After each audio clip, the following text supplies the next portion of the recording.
Nigama kalpa tarah chalitam balam kucha kucha amrita sarva samhitam ivatam bhagavatam rasam alayam mohor aho rasika uri bhavuka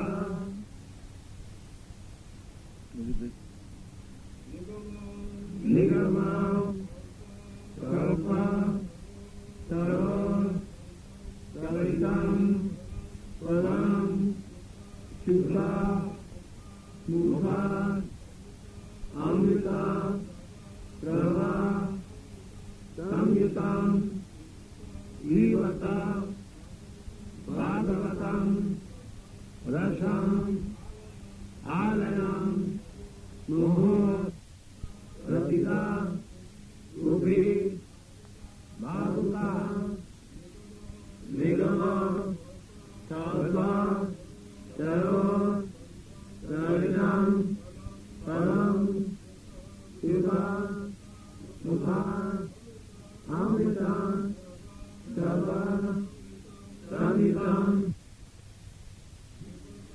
ivatam bhagavatam rasam alayam mohor aho rasika ubhi bhavuka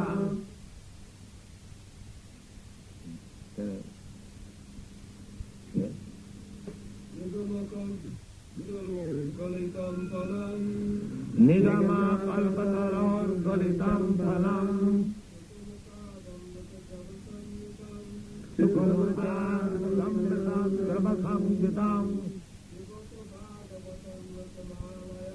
ivatam bhagavatam rasamalayam mohorah rasika bhugi bhavuka nigama kalpatarah galitam phalam sukhamatan samritam ivatam bhagavatam rasamalayam mohorah rasika bhugi bhavuka.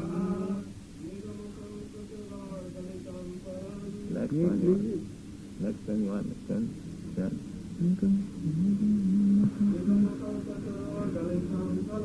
Nigama kalpatarah galitam phalam sukhamatan samritam ivatam bhagavatam rasamalayam mohorah rasika bhugi bhavuka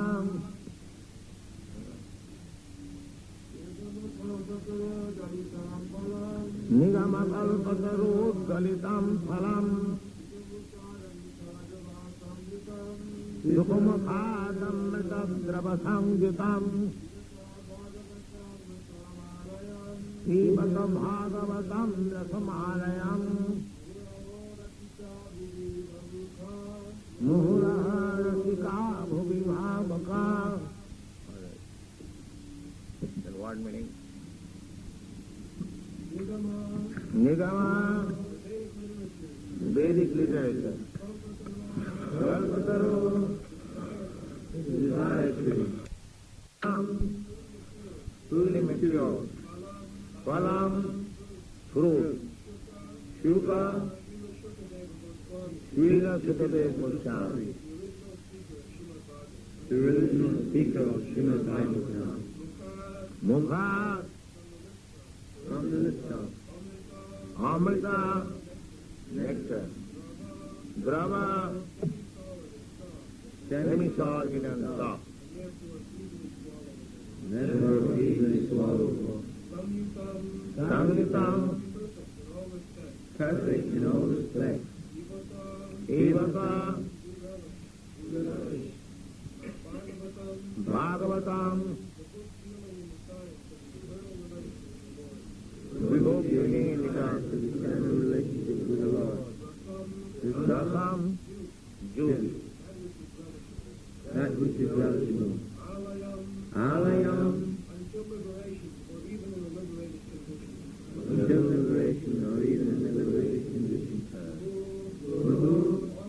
Always. Those who are full of the knowledge of mellow. Those who are full of the knowledge of mellow. On the earth. Babuka. Expert in thoughtful. Translation. Know, all thoughtful men, the Srimad Bhagavatam is the mature fruit of the tree of Vedic literature. It emanated from the lips of Sri Shukadeva Goswami. Therefore, this nectarian fruit is all the more relishable by liberated souls. So, Srimad Bhagavatam is the ripened fruit of Vedic literature. Ligama Kalpataru. Kalpataru, we have no experience of Kalpataru within this material world. But in the spiritual world, there is Kalpataru. Kalpa means desire, and Taru means tree. Here, you can get from a mango tree mango, not any other fruit. But in the Kalpataru, the description of Kalpataru is there in the Brahma Samhita.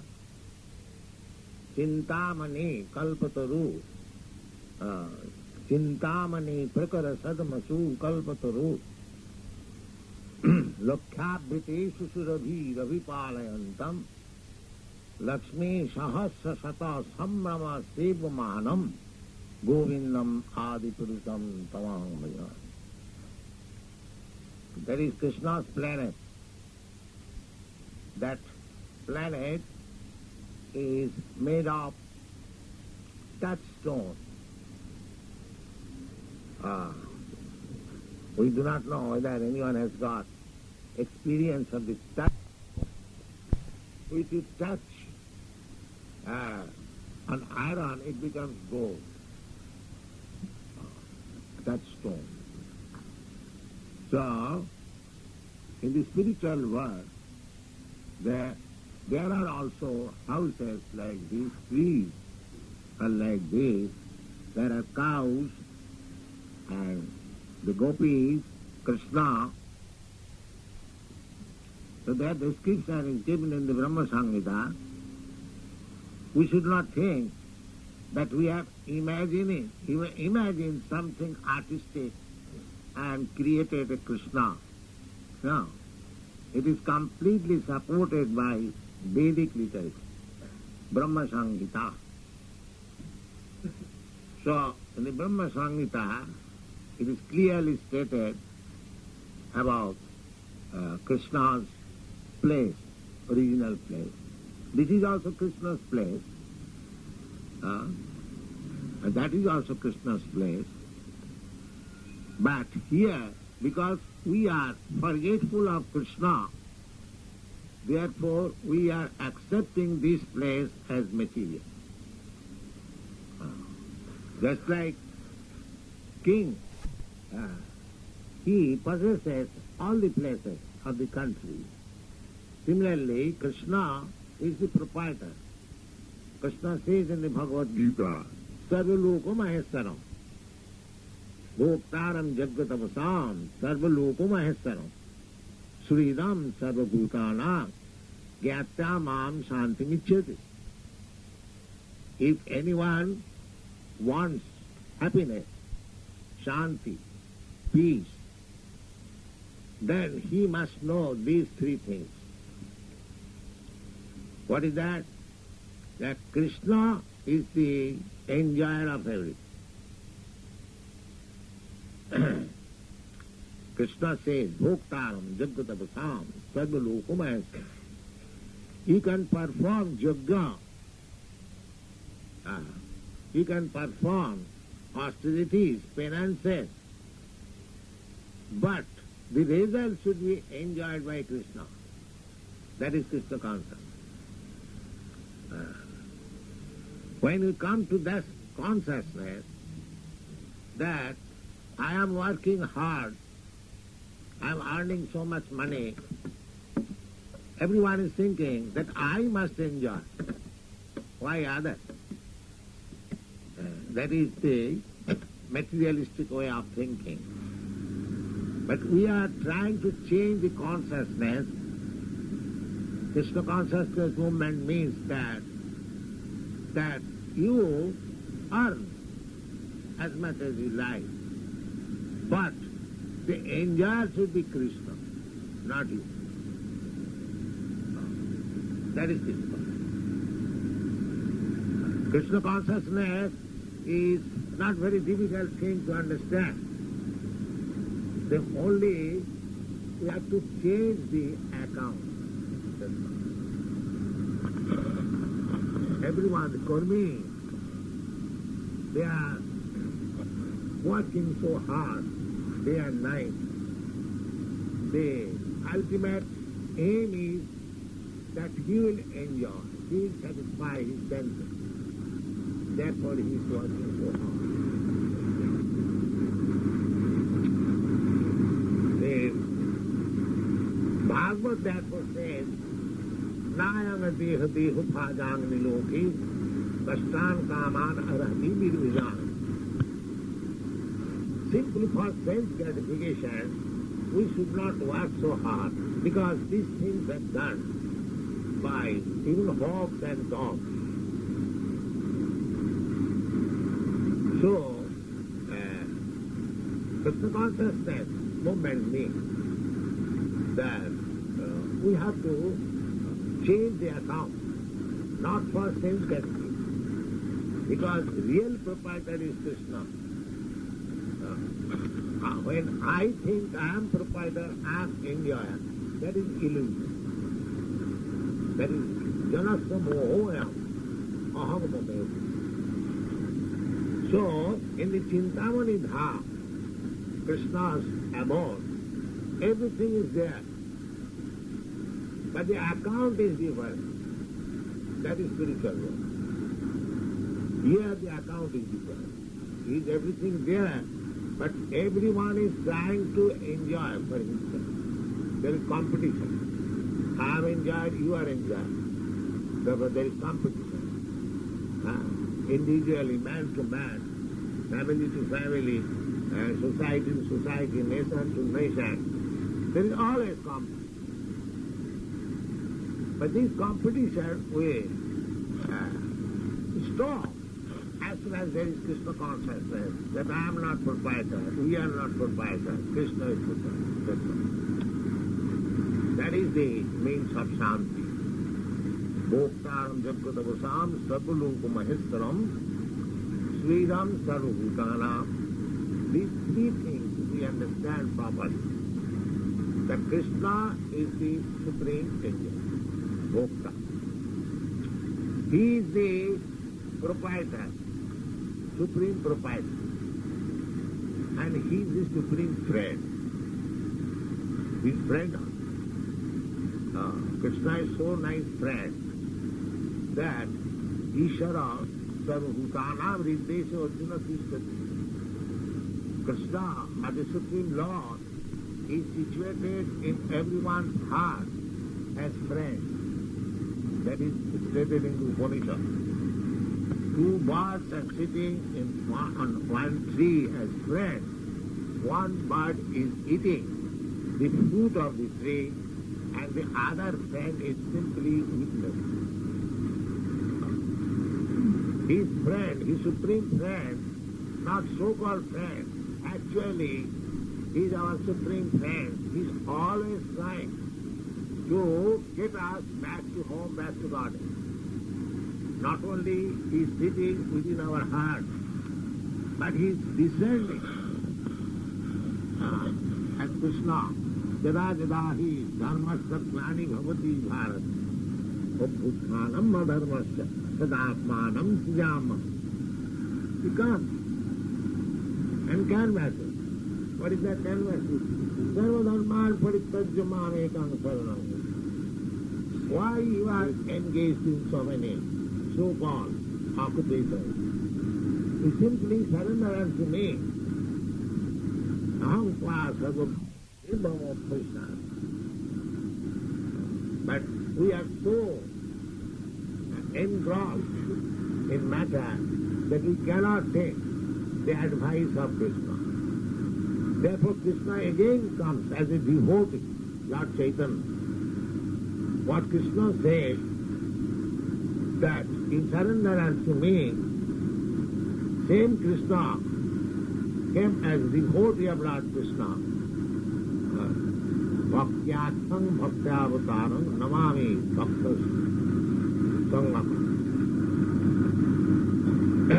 Panchatattvatmakam Krishnam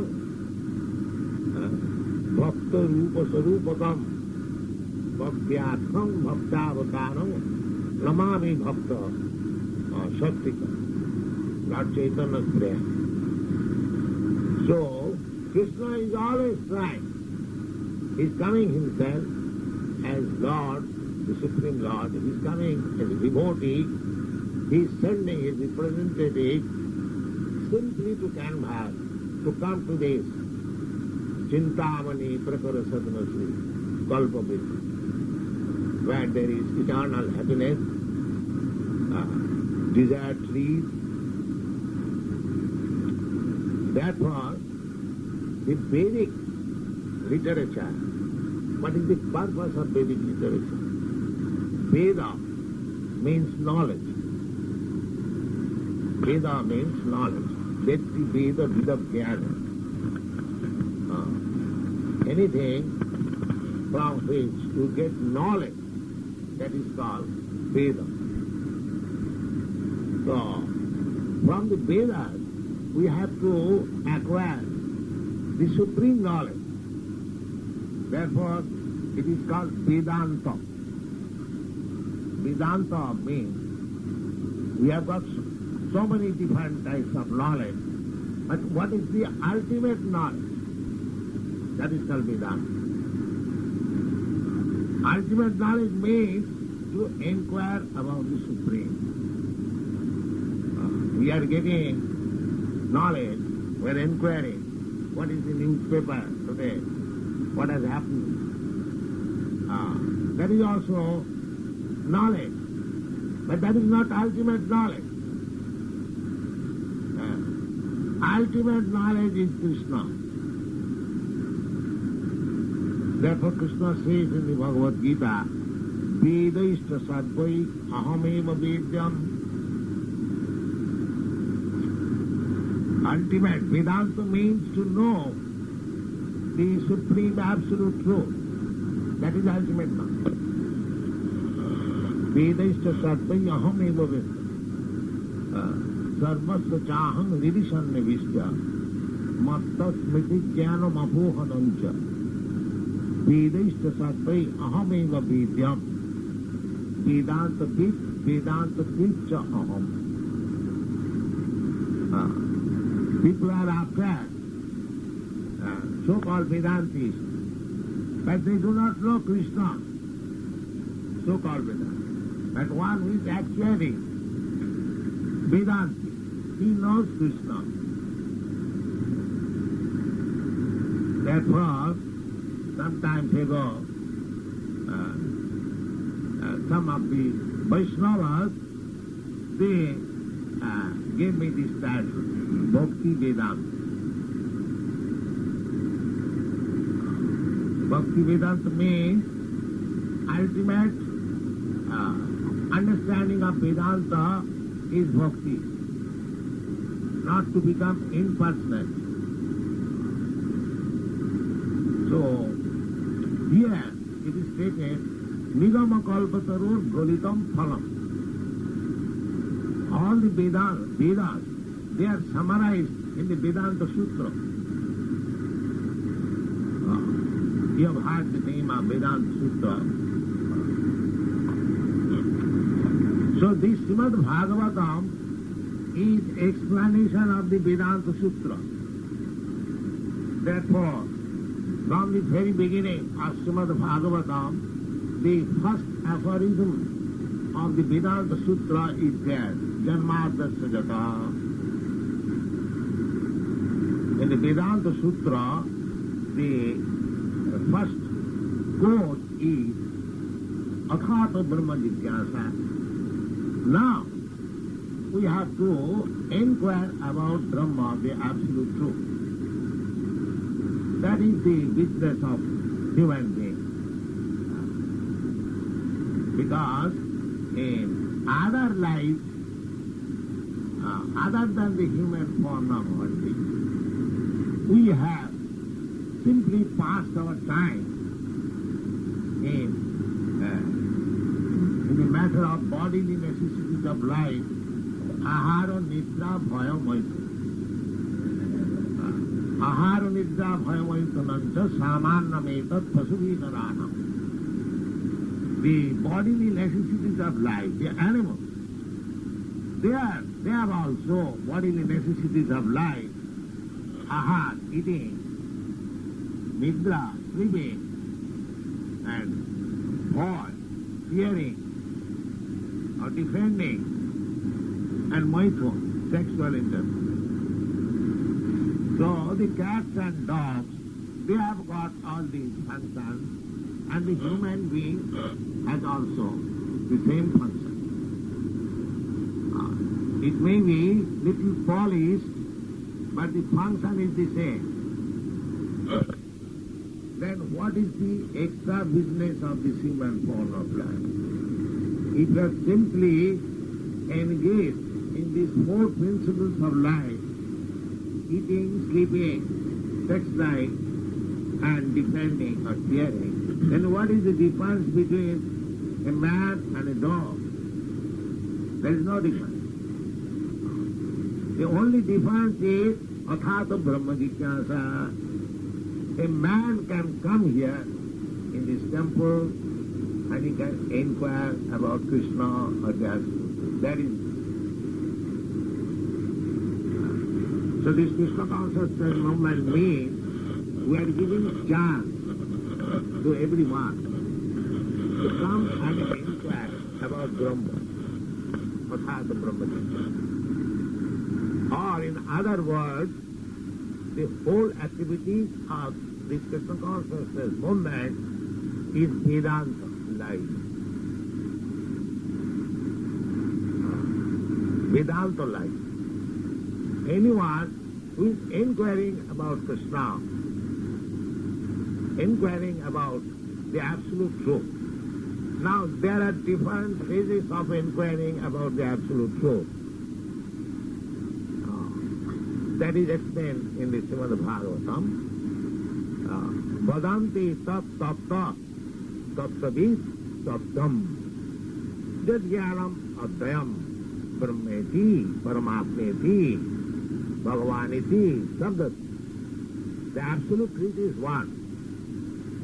But according to our understanding, some are accepting the absolute truth as impersonal Brahma, some of them accepting the absolute truth as the localized Paramatma, and some of them are understanding the absolute truth as Supreme Personality of Godhead, Krishna or Vishnu. So,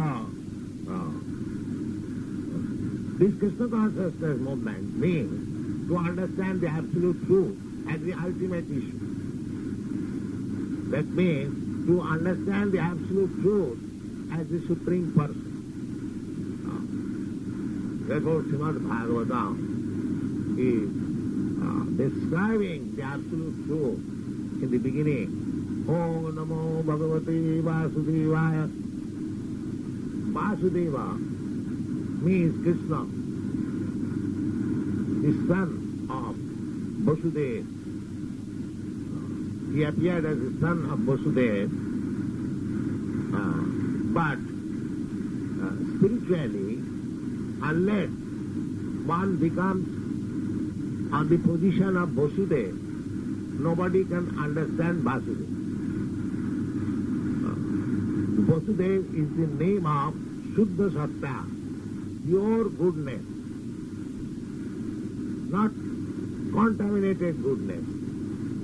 Here, in this material world, there are three types of status: goodness, passion, and ignorance. Ignorance and passion is greediness and lust. Above this greediness and lust, there is another platform, which is Vedanta platform, to understand everything clearly. That is called goodness. Now, pure goodness means one has to transcend even this material platform of goodness. Because in the material platform of goodness, there is possibility of being contaminated by the other two qualities, namely passion and ignorance. Sometimes it becomes mixed up. The material type of goodness is just like a pure Brahmin.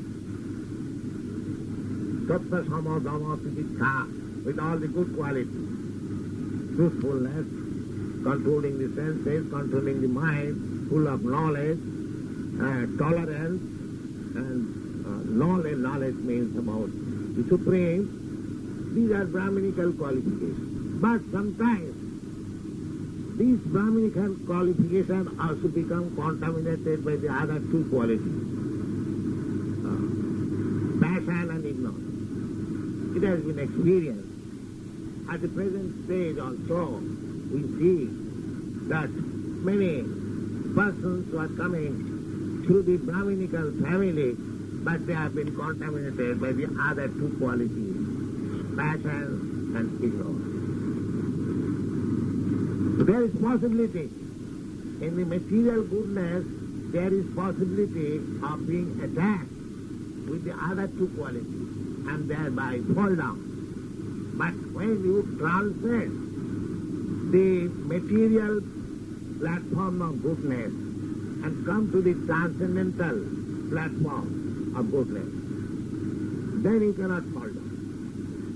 That is called Sattang Visuddhyam, Vasudeva Sattvitam. That sattva, that existence of pure goodness is called Vasudeva. In that pure transcendental platform of goodness, you can understand Vasudeva. That means, in that status of life, Vasudeva is born. Vasudeva is already there. You simply realize. Vasudeva Ishvara, Sarvabhutanam Viddesha Arjuna Tishtha. Vasudeva is already there within your heart. But you simply realize by placing yourself in the pure consciousness, pure platform. So this can be done simply by our discussion of Srimad Bhagavatam. Therefore it is said here, Nigama kalpatarot golitam phalamedam. It is the mature fruit of Vedic knowledge. And Sukhamukhada Mridratapa Samhitam. This Srimad Bhagavatam was written by Vyasdeva, and it was spoken for the first time by Sukadeva Goswami, his son. He wrote the Srimad Bhagavatam under the instruction of his spiritual master Narada, and he taught his son, beloved son Sukadeva Goswami, that you preach. I am writing, you preach. That is the duty of the student. The spiritual master writes, and it is the duty of the disciple to preach. And if this student is also as pure as the spiritual master, then it becomes very nice. Sukhamukhat, Amrita Dravasam. Another explanation of this verse is that any fruit ripened in the tree, it is already very nice, very sweet. If you take a unripe fruit from the tree and keep at your home, it also ripens, but it is not so tasteful. If it is ripened in the tree and you take it, then it is very tasteful. I think you have got this experience. Again, if that fruit is touched by the leaf or by the beaks of the parrot, which is called sukha, it becomes still more tasteful. Similarly, this fruit, the ripened fruit of Vedic knowledge, Srimad Bhagavatam, is already very tasteful because it is the ripened fruit. But it has been tasted by the lips of Sukadeva Goswami. Therefore it is still more tasteful.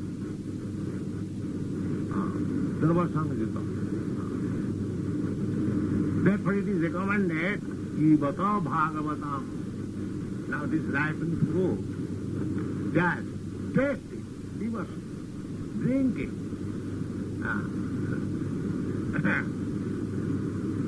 Jivata Bhagavatam Rasam. When we eat something, we taste it, rasam, the juice. Rasoham amstu kaunteya, just like Krishna says in the Bhagavad Gita. Kaunteya, my dear Arjuna, and the taste of the water.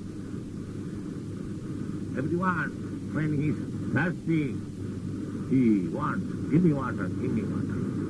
Because there is a taste in the water which will immediately quench your thirst. So, we enjoy everything because there is some taste. That is called rasa. Anything we do. Just like a man is working very hard day and night. What for? For maintaining his family, his children and wife. So, unless there is some rasa, some taste, he cannot work so hard day and night. There is some pleasure in maintaining the family with hard labor. And sometimes we see that for one who has no family, one who has no family affection, he does not work so hard. He doesn't care to work. This is practical. Therefore, in the Vedic civilization, the family life is recommended unless one will become confused, hopeless, because he has no taste of the family life. So everything there is some rasa, taste. Without that taste, nobody can live. Now, here it is recommended, Srimad Bhagavatam, Rasam Alayam. Here is a taste which you can enjoy up to the end of your life or up to the point of liberation. Because life is meant for getting liberated from this painful material existence. That is life. Everyone is trying to get out of the painful situation. That is struggle for existence. But they do not know what is the ultimate life free from all painful activities. That is called liberation. The whole Vedic civilization is based on this point. How to get liberated and enjoy eternal happiness. Ramante yogina anante satyanande siddhatmani iti ramapadena so para brahma iti abhijyate. Rama. Rama, this word comes from Rama. Ramadhat. Enjoy. Just like here in this material world, they are also engaged in Rama. But that is sex life, that's all. That is sex life. That is also Rama. But there is another Rama, that is Rama. If you take this filter of Rama, that is real happiness. Ramante yogina anante. Those who are yogis mean transcendentalists, those who are aspiring after spiritual perfection, they are called yogis. So, the preliminary yoga system that is practiced generally, Hatha yoga, Ashtanga yoga, that is preliminary. Nobody gets perfection even in the preliminary yoga system. And what to speak of? Further progress. So, the Bhakta yogi, those who are engaged in the Bhakta yoga system, Mancha Vicharini Bhakti Yogena Jaseva. That is yoga. This yoga. Mancha Vicharini Bhakti Yogena Jasevate Sagunan Samapita Yetana Brahma Bhuyaya Kalpati. Krishna says, if you take to this Bhakti yoga system, what is that Bhakti yoga system? Samanam Kirtanam Vishnu, Smaranam Padasevanam, Hachanam Bandhanam Udhatam, Satkam Mahasanivedanam. So if you take to this Bhakti yoga system of Bhavicharin means without any deviation, strictly on rigid principles, Marcha of Bhavicharin Bhakti Yogina Jasevate, one who is engaged in the service of the Lord, by accepting the Bhakti Yoga system. Sagunan Samapita Yetana Brahma Bhuyaya Kalpate. He immediately becomes transcendental to the three material qualities, namely the Sataguna, Rajaguna and Tamaguna. And that is called Mukti. Mukti does not mean that when you become liberated, you'll have got so many heads or so many legs. No. Mukti means Sarupena Avastiti, to be situated in one's original constitution and position. That is Krishna consciousness. So, this verse recommends that Pivata Bhagavatam Rasamalayam. Rasamalayam. Alaya. Laya. Laya means to merge. We are also merged into this material world. It's like your body, my body is material. But I am the soul, you are the soul. I am merged into this material. But because I am spirit, although I am merged, I am not getting happiness. Just like if you are put into the Atlantic Ocean. You merge, but because you are not the living entity of the water, you cannot be happy. You cannot be happy. That merging is there. You have to merge into the spiritual existence, then it is. That is Bhagavatam Rasamala. Thank you.